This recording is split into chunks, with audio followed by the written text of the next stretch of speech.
Last 3 মাসের মতো আমার একটা পেজ রিভিউতে ওনারা আমাকে জানাচ্ছেন না পেজটা রিভিউ মানে মনিটাইজেশনের উপযুক্ত কিনা, আবার এটাও জানাচ্ছেন না মনিটাইজেশনের উপযুক্ত না। ওনারা আমাকে 7 থেকে 14 দিনের মধ্যে জানাবেন বলে এটা পেন্ডিংয়ে রেখে দিয়েছেন। এই সমস্যাটা আমি বুঝতে পেরেছি, আশা করছি সমস্যাটাও করতে পারবো। তো যারা আমার মতো এই ধরনের সমস্যার মধ্যে দিয়ে যাচ্ছেন, আশা করছি ভিডিওটা ওনাদের কাজে লাগবে।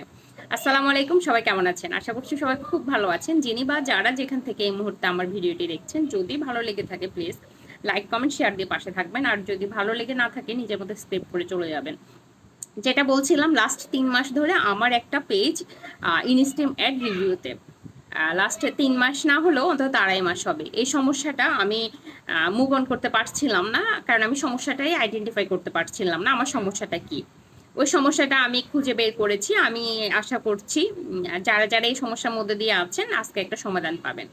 প্রথমত হচ্ছে, আমাদের পেজে যখন মনিটাইজেশন আসে, মানে যখন সেট আপটা আসে, সেট আপ আসা মানে তো মনিটাইজেশন না, সেট আপ অন হওয়া মানে হচ্ছে মনিটাইজেশন আসা। সেট আপটা হচ্ছে যে মনিটাইজেশনের ক্রাইটেরিয়াগুলো ফিল আপ হয়েছে, সেজন্য ওরা আমাকে সেট আপ হচ্ছে যে ইনকামের প্রাথমিক ধাপ। সেট আপ না আসলে আসলে ইনকামের উপযোগী না, সেট আপ আসাটা অনেক গুরুত্বপূর্ণ। তবে কি হয় জানেন, আমরা যখন একটা দুইটা পোস্ট ভাইরাল হয়ে যায় এরপরে কন্টেন্ট আপলোড করতে চাই না, তখন কি হয় আস্তে আস্তে ওনারা যখন রিভিউর জন্য 14 দিন সময় নেন, ওই 14 দিনের মধ্যে আমার পেজের ওয়াচ টাইমটা অনেক বেশি ডাউন হয়ে যায়। 60,000 থেকে ধরেন, যেহেতু আমি কন্টেন্ট দেওয়া কমিয়ে দিচ্ছি, আমার মধ্যে এক্সাইটমেন্ট কাজ করছে, ইনকামের উপযোগী হবে কিনা একটা টেনশনও কাজ করছে। ওই সময় যে কি হয়, আমরা যেহেতু কন্টেন্ট দেওয়া কমিয়ে দেই, সেক্ষেত্রে কি হয় দেখেন, আমার মেয়ে উপযোগী মারছে মাথায় আরো গামছা নিয়ে, এটা অনেক মজার না, মা কাজ করছে মেয়ে দেখছে। তো যাই হোক, ওই ওয়াচ টাইমটা যেহেতু কমে যাচ্ছে, তো সেই জন্য আমরা একটা পোস্ট যখন ভাইরাল হয়, এক্সাইটমেন্ট যখন বেড়ে যায়, কন্টেন্ট দেওয়া কমিয়ে দেই। সেটা না করে আমরা যদি আরো বেশি অ্যাক্টিভ থাকি পেজে, সেক্ষেত্রে কিন্তু আমাদের পেজ মনিটাইজেশনের ক্ষেত্রে আমার মনে হয় না এভাবে ঝুলে থাকবে, মানে আমার ঝুলে থাকতো না।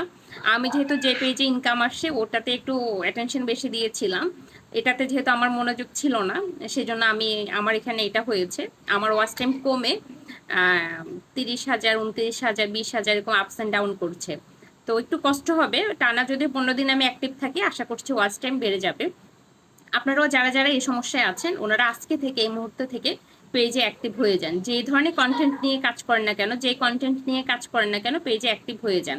পেজে অ্যাক্টিভ হলে যখন আপনার ওয়াচ টাইমটা 60,000 হয়ে যাবে, তখন কিন্তু ফেসবুক আপনাকে মেসেজটা রিটার্ন করবে। এখন তো পেন্ডিং আছে, কিছুই জানাচ্ছে না, আদৌ কি হবে কেন হবে এগুলো বুঝতে পারছেন না। তো এর একমাত্র সমাধানটাই হচ্ছে আপনি পেজে অ্যাক্টিভ থাকতে হবে। সেটা ইনস্টিমেট সেট আপ আসুক না আসুক, পেজে মনিটাইজেশন হোক না হোক, রিচ হোক না হোক, এনি হাও আপনাকে কন্টেন্ট দিয়ে অ্যাক্টিভ থাকতে হবে। এর তো অবশ্যই একটা প্লাস পয়েন্ট আছে। ধন্যবাদ সবাইকে, ভালো থাকবেন।